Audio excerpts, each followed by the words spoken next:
Hepinize merhaba arkadaşlar, kanalıma hoş geldiniz. İkinci slime videosuyla karşınızdayım. Ama durun, videoyu hemen diğer slime videoma götürmeyin. Orada yüzümü gösteriyordum. Bu yüzden o videoyu sildim. Gören gördü, görmeyen görmedi arkadaşlar. Evet. Bugün de tekrar bir mor slime'la birlikte karşınızdayız.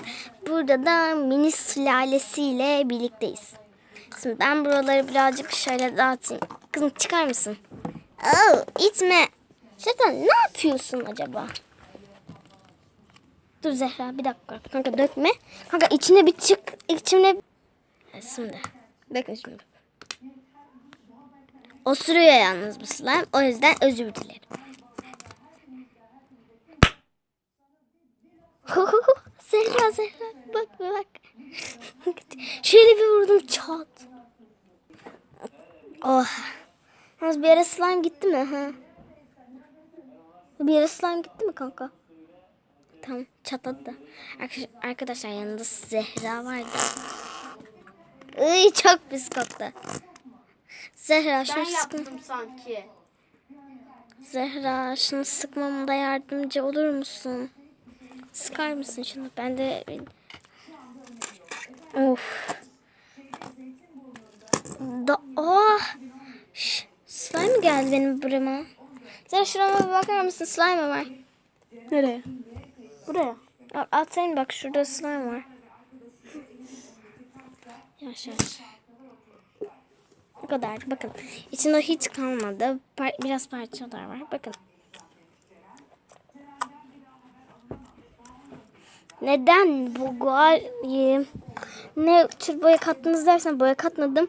Bu yapıştırıcıydı. Tutkaldı yani. Tutkalın rengi mordu. Böyle bir hal aldı. Çok güzel. Kızım yapmak ister misin? Yok, bulaşır. Sen? O zaman sevmediğim birini söyleteyim. Sin. Yine zaman buradayımdır. Seni de test yapıyorum.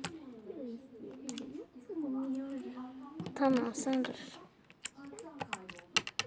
Çok güzel.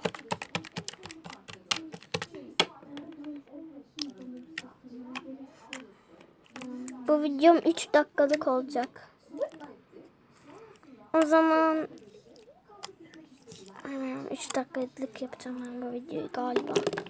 İkinci bölümün gelmesini istiyorsanız slime'la bu arada like atmayı unutmayınız.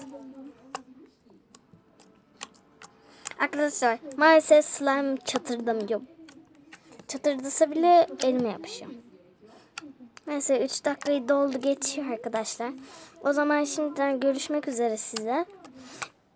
Serinin devam etmesini isterseniz abone ve like'ları bekliyorum. Görüşmek üzere. Bye. Abi ya. Ben de bir gezeyim de. Tamam. Bye arkadaşlar. Yapışmadan şöyle çıkayım.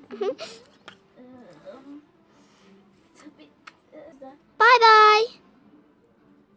Arkadan ses geldiyse pardon.